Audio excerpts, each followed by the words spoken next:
Dr. Shruti Gunda will be talking on dysthyroid optic neuropathy, medical versus surgical decompression.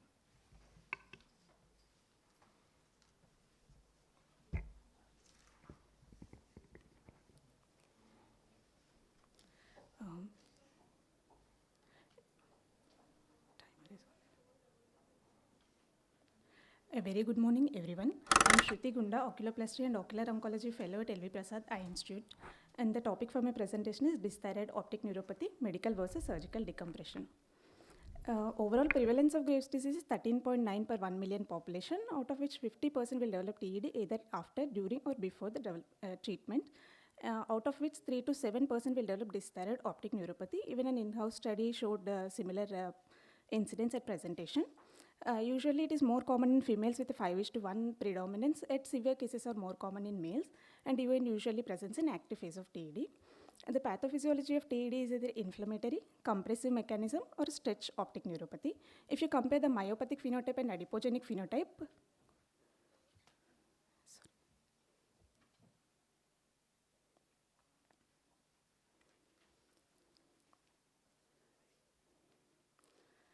if you compare the myopathic and adipogenic phenotype, in TED, 1/3 of the cases are myopathic phenotype, which usually seen in elderly male smokers with acute presentation in congestive features.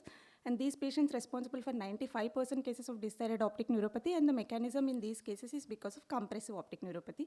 In adipogenic phenotype, which is seen in 2/3 of the TED cases, usually young females and non-smokers, these represents 5% of dysthyroid optic neuropathy with stretch mechanism as optic neuropathy. According to UGOGO consensus, dysthyroid optic neuropathy, first line of management is glucocorticoids. In cases which are not responding to the maximum cumulative dose of steroids, prompt decompression is needed. The principle behind it is apical decompression will allow the enlarged extraocular muscles to fall back, giving a breathing space to the optic nerve. The purpose of this study is to analyze the effects of medical and surgical management in patients presenting to our tertiary care center in the last 2 years with features of dysthyroid optic neuropathy. This was a retrospective chart review including 11 patients, which was coming to Kodi Venkatadri Chaudhary Campus, LVPI, Vijayawada, with features of dysthyroid optic neuropathy. These are the preoperative demographic data noted, and preoperative examination findings were, these are the findings which were analyzed. On CT scan, we noted whether there is apical crowding or optic nerve stretching is there, cumulative dose of steroid, and surgical management with orbital decompression. Post-treatment, these details were noted. If we analyze our data, all were male patients except 2 patients, and all were active timeline-wise except 1 patient, and most common presenting symptom was blurring of vision. Visual acuity was worse than 2060 in 5 patients. Color vision was absent except in 2 patients, and pupils RAPD was present in all patients except 4 patients. A fundus showed dyschedema in 1, retinal striae in 2, and normal in remaining patient. 1 patient had no view of fundus due to corneal scar.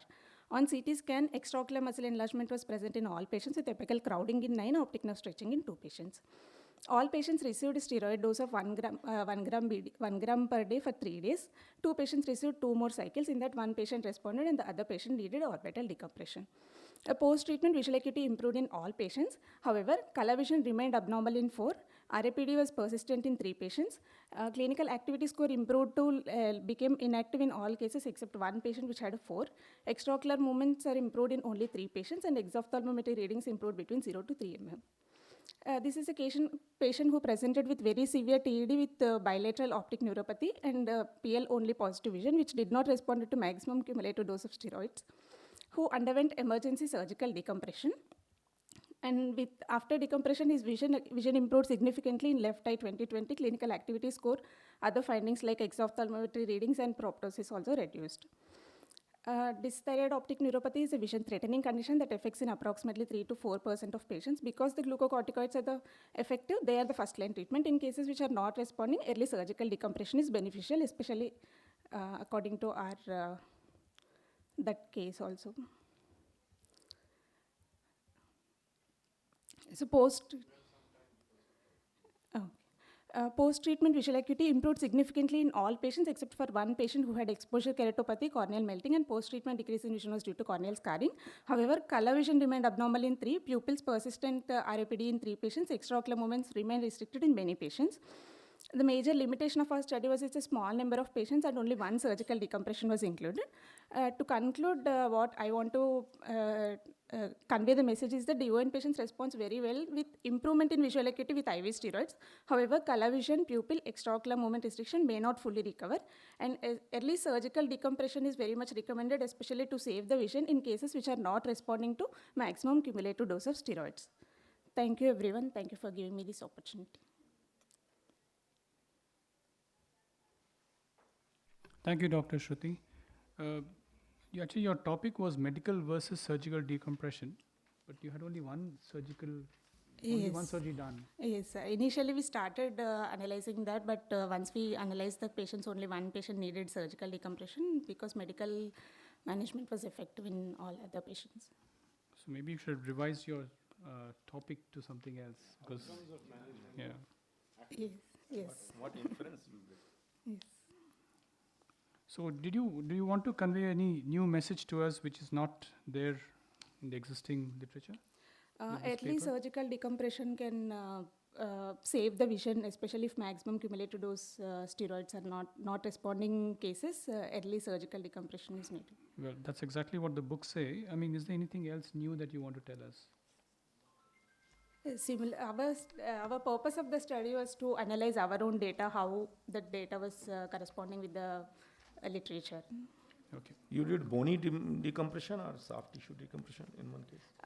Both 3-wall decompression and fat decompression was done in both eyes sequentially, one eye after the other.